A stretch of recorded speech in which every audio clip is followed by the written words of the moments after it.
knitters, welcome to PJ Knits. My name's Penny and I live in Central Illinois, and I'm a knitter, a blogger, a YouTube podcaster, and an Instagrammer. Thank you for coming to my little knitting journal world on YouTube. Welcome back, or welcome, whichever it may be. We're glad you're here. Grab your beverage of choice, your cuppa, if it's that time for you, and your knitting, and let's kick back and let's talk about some things. I have some knitting to talk about. I think it's mostly knitting. Today in Central Illinois, it is April 22nd. It is Tuesday. It's in the afternoon.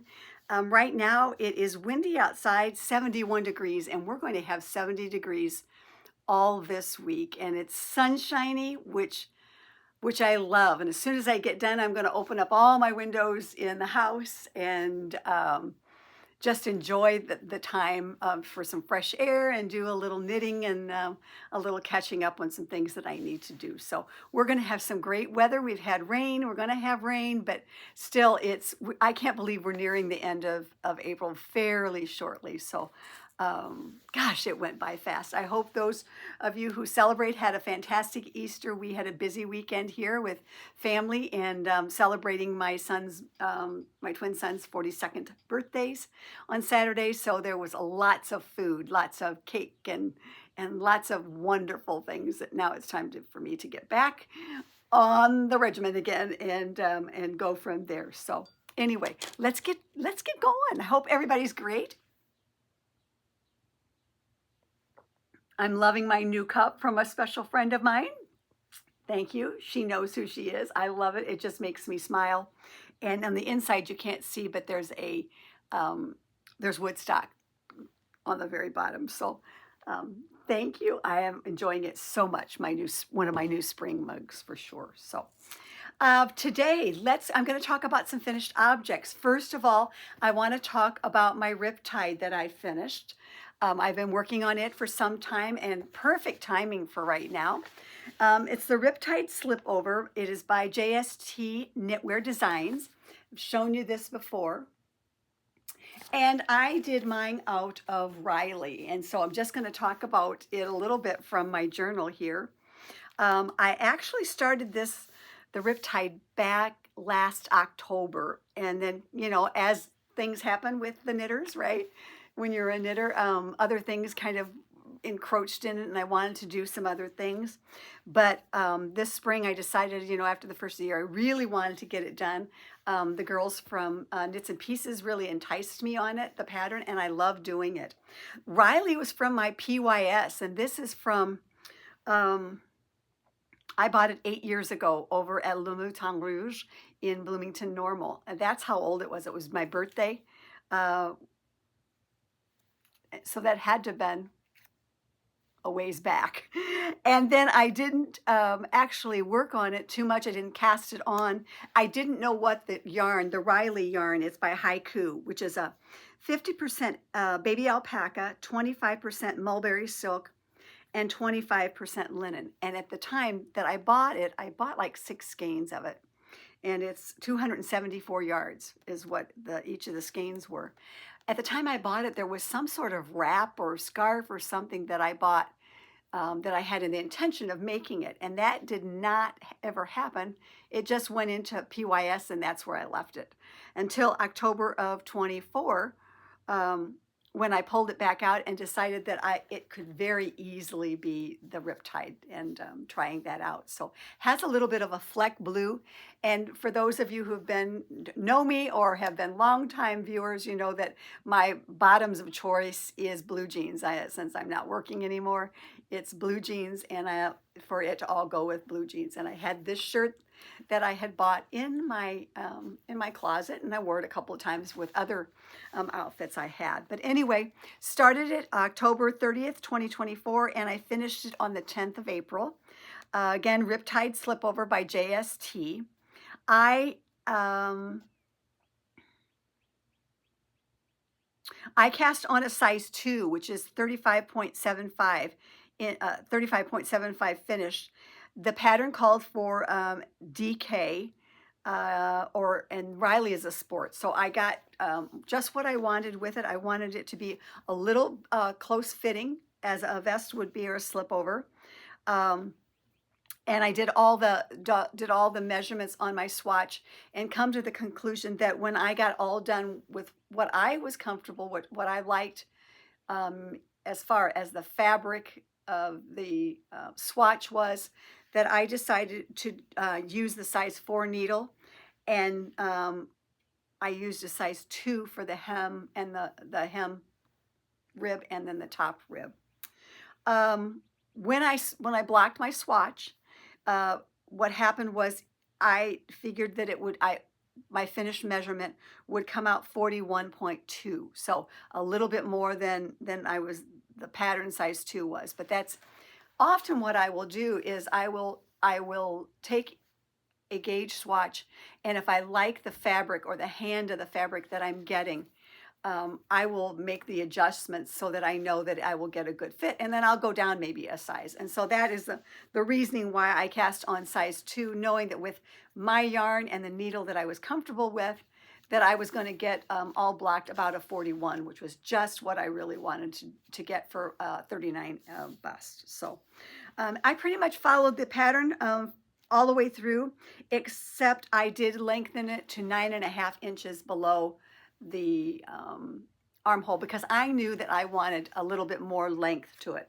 and had the intention of wearing it with this shirt and maybe with a t-shirt or whatever, and I thought that would be it would be perfect. And so I'll stand up just one more time so you can kind of see the length in it. I used 209 grams on mine, so I still had sufficient skeins, 3 more skeins left, and I'm taking those to the to our Makers Meetup on the put and take table, because very rarely do I want to make something more, and this sufficed with what I've got. So here it is, and it hits me. Here's my waist, and so this is where my pocket is kind of sort of at. So you can see that how the length is on me.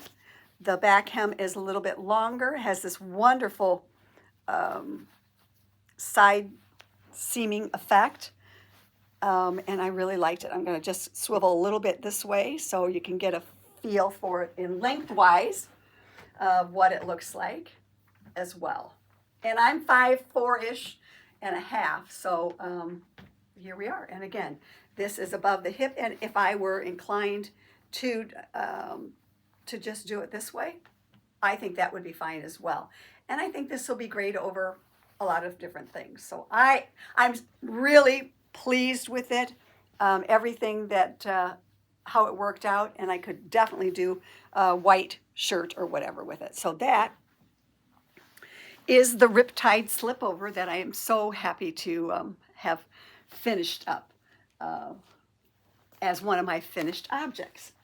Now, the next one I'm going to show you is, this is a 3-year project. And this one I made myself sit down and finish it in the last few weeks. This is what I'm going to show you, is what I'm lovingly calling the Pattercake, because it was out of Pattercake yarn. And it has been in one of my older journals. And I can tell you that this particular project has been on the needle for 3 years. It happened in April of that year, and I have been working on it that long. And so we have hospice home in Peoria, that a group of us on the 2nd and 4th Thursdays of all the months, we will go there and sit and knit. Well, I have not been going to hospice because I've been working on this blanket for 3 years. And I'm like, I just cannot go back into knitting on hospice until I finish this blanket. And so now I'm kind of revving up to do more blankets. But I can tell you that I started this on 4/19/22, which was my, which would have been my son's 39th birthday. And right before, a lot of things happened. I take that was a 4/18/2022. That's when I started it. The yarn I bought was called Pattercake. It's a Sirdar Snuggly Pattercake double knitting. I purchased this at a Minneapolis St. Paul yarn shop when we were doing ZK up there. Debbie and I went to the yarn shops one of the days up in Minneapolis, St. Paul, and I bought these skein, and then had to go back and get a second skein when I decided what I actually wanted to do it. And the thing about it, and I'll show you, it's Serdar Snuggly Pattercake. It's 70% acrylic, it is 30% nylon, and the pattern for itself for this blanket was on the inside of the ball band, which I made mine a little bit larger. I think they had a smaller version out of one skein, and I wanted to use 2 skeins because I wanted it to be large enough. So that's the deets on it. Very simple blanket. I used size 6 Hikoo needles on it, and I just finished it on the 21st, 25. So almost 3 years, and now I can go back and take it to hospice. I have not blocked it yet. I'm going to do that right after I film this, get finished with this. I'm going to block it a little bit because I think it'll stretch out and just get it a little bit cleaner. And I think it'll stretch out, and so I'll have it. But I'm finally finished with this, which I'm very pleased with it. I think it's just a happy color, and it really basically was just a cast on a few stitches and then increase every row at the beginning. So I just think this is fun and very sunshiny, and like I said, I think that it will grow when I'm done, but I'm happy to be done with this so that I can go back to hospice now with it and then cast on something new. Now, one of the things that I like to tell you about, and this is the little card that we do for hospice. It's through OSF Healthcare at the hospital in Peoria. And so we always do a little card that we put our name on it. And then on the back, we give washing instructions. So we do that. And because I want to start another one, and on this particular one, I did not use all of the second skein. I used approximately 246 grams for the total thing.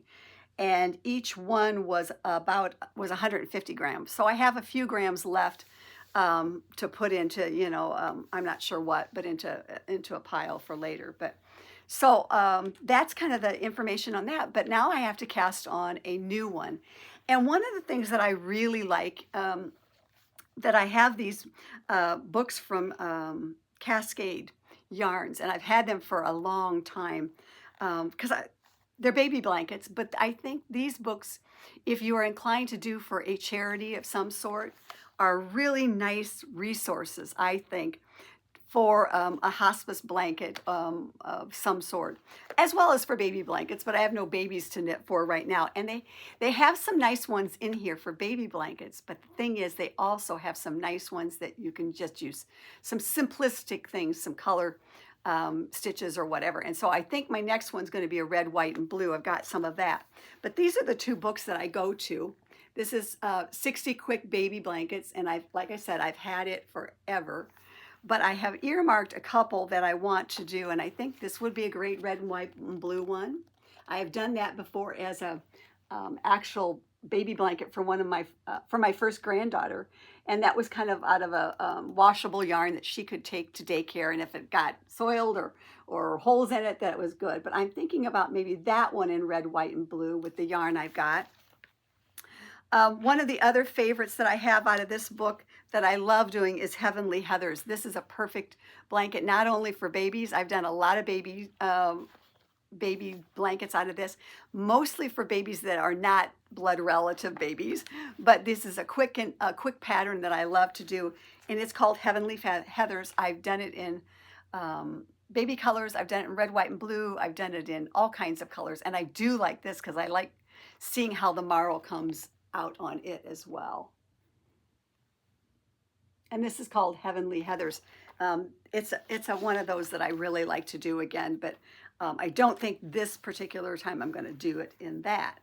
And then they came out with a couple years later 60 more quick baby blankets, and so I have this in my library to kind of look at, and I'm looking at a couple of these still for red, white, and blue, or for other blankets. And right now, the hospice home has a lot of shawls, and what they're really wanting is blankets, and I certainly can understand that.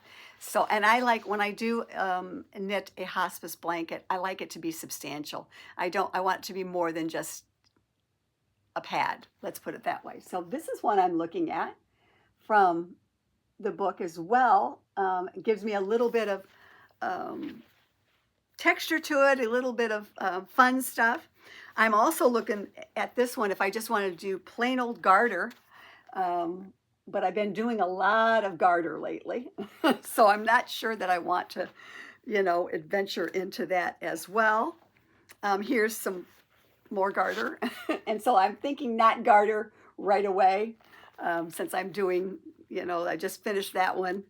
And then finally, I thought this would be fun for the future to get some colors to go with this one. And this again gives you a little bit more texture and gives you a little bit more, like it's not all strictly knit, a little bit of fun stuff to do. This would be a lovely baby one as well. But so anyway, I just wanted to show you all these two books that have been in my library for quite some time that I just really like to use for future baby blankets, I think, but definitely if you are doing any kind of charity or hospice knitting, I think that these are worth some looks.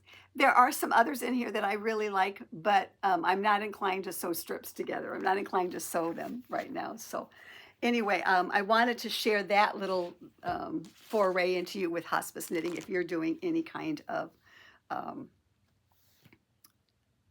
charity knitting. So next up is my whips. And last time we were together, I talked about my Vertices Unite #2. This is one that the PJ Knits Zoom group did cast on January 1st. And we've had several people complete theirs. And I've done my first one, and now I'm doing my second one. I showed you the brights. And so we're doing Stephen West Vertices Unite. And I'm using all of PYS yarns on my second one as well. But they actually are mostly what I am doing is gift yarns. And I am on the third section. Two of these are gift yarns. The first two were ones that I had purchased and were really kind of deep PYS. And so where I was at last time is where my little kilt is at. And so I am motoring along on that. The first section was long, but I think the third section has been long for me too. And again, there's some more garter that I'm doing. So that's where I was last time I showed you a couple of weeks back. And so that's going to be kind of back to my Zoom knitting. So that one, I'm hoping that everybody will bring theirs that is coming to the Makers Meetup in Hoffman Estates this July. Will bring theirs, and we can get another picture of everybody in their Vertices Unite as well. There's been some wonderful projects out there that people have been showing and have been knitting on. Some of them are doing all of them all in one color in the chromas, and I'm really loving those too. So that's super fun. And then the other one of the other knit-alongs that we are actually doing for the Makers Meetup is the Clover Tea by Lena Holmes Samso. And I am loving knitting on this.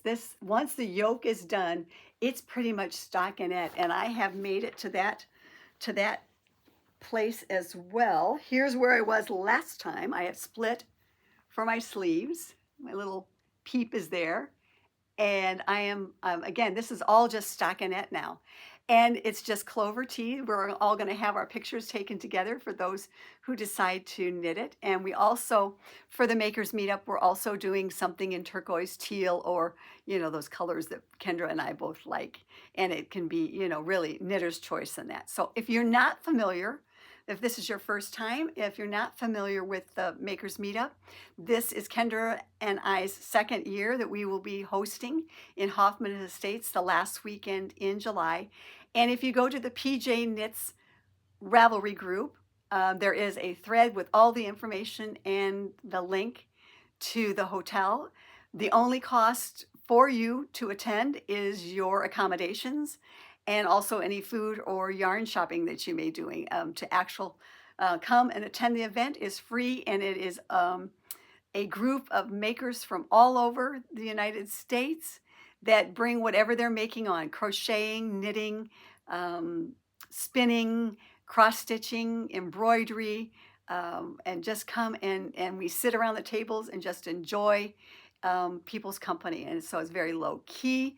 There may be a surprise here or there, but for the most part, it's just, it is Friday and Saturday, and we just hang out, and people go out to eat, and they go to shop, and they come back, and we just kind of take over the hotel. So if you need any information, it's all in the PJ Knits Ravelry group. And right now we're about at 68 people. And I'm sure that those numbers will go higher as we get closer. But feel free to join us. Even if you're local in the area, just for the day, come and join us as well.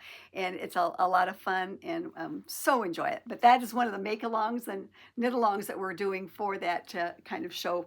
And you don't have to. It's just if you want to, if you just want to knit along. So we'd love to have you join us for that. And then my last whip that I'm going to show you, because I'm being very intentional now about what I'm knitting on. I know it's hard to believe, because I'm like squirrel or pig. But anyway, so I'm trying to be very intentional and get certain things done so that I can, enjoy them and maybe work on some whips. And so the next one that I want to show you, my final whip that I'm working on is what I'm calling lovingly as Norma's sock. I have sock number 2. Sock number 1's done. I am on to sock number 2, and this is a sock that I bought the yarn and cast on for my friend Norma many years ago. And Norma has since passed away. She was a recipient of a lot of socks. But when I found this partially done in my whip things, I thought I should get that out and finish that. And so I had to rip it back because it was geared to her foot length. So I went back and then but ripped it back and then started on the first sock. And then I've cast on my second sock. This is where I was last time. So I've done that. And what I am doing, this is in conjunction with Are You Down with Sockness? And our friend James, Dude Knits, is doing Sock Madness, and he is still in it and has been doing some phenomenal socks. James, I bow to you, because there's no way. Carol was also doing it as well, and James is still in it and doing some fantastic. Oh, I just can't believe. So you have to go out and check James out, Dude Knits. Check him out on YouTube. He has a podcast that he puts out, and check out his socks that he's doing for Sock Madness. As part of that, he's doing Are You Down with Sockness in his Ravelry group. And so I hope to have this second sock done. I'm trying to participate along. I'm hoping to have it done soonish as he's doing that. So I'm having fun with it, and I am trying, and I have other sock yarn I want to cast on. So I am working on this right now. That's one of the whips that I am working on, and so I'm trying to, again, be very focused of what whips that I am working on, because I have other things that I want to be doing as well. So in short, that's my knitting.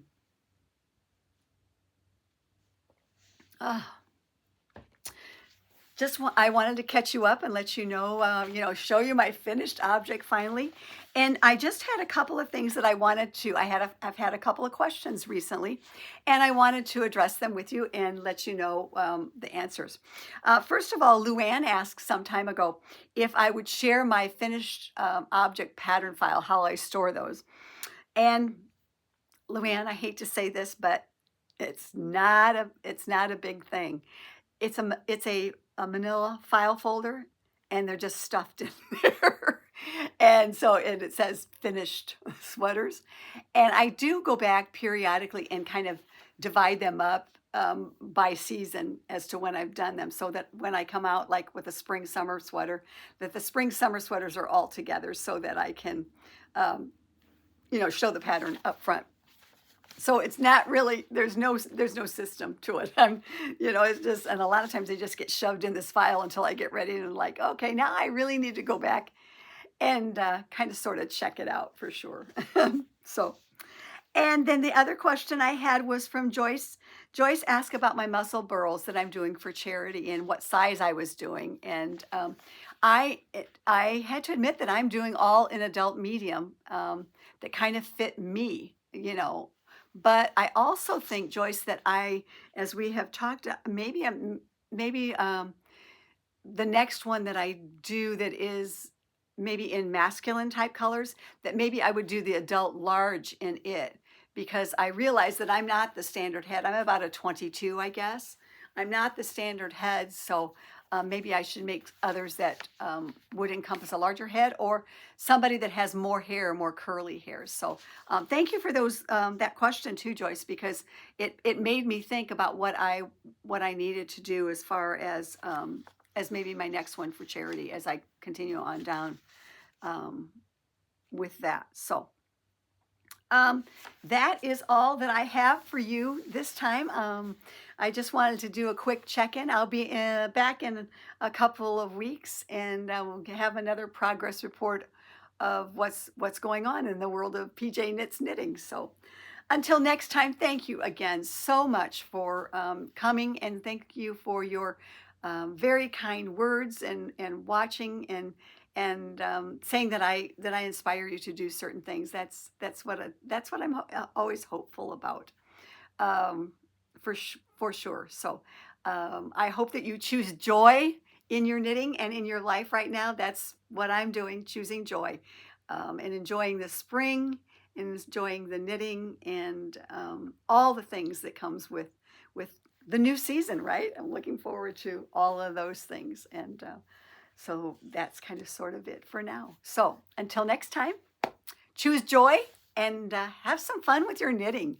And please, if you would, thumbs up to this if you would like this video, and subscribe. That helps, get me out in front of other people. And it's kind of fun just to have more friends, right? Yeah, so for sure. So until next time, I said that before 3 times now. This is the charm. Bye.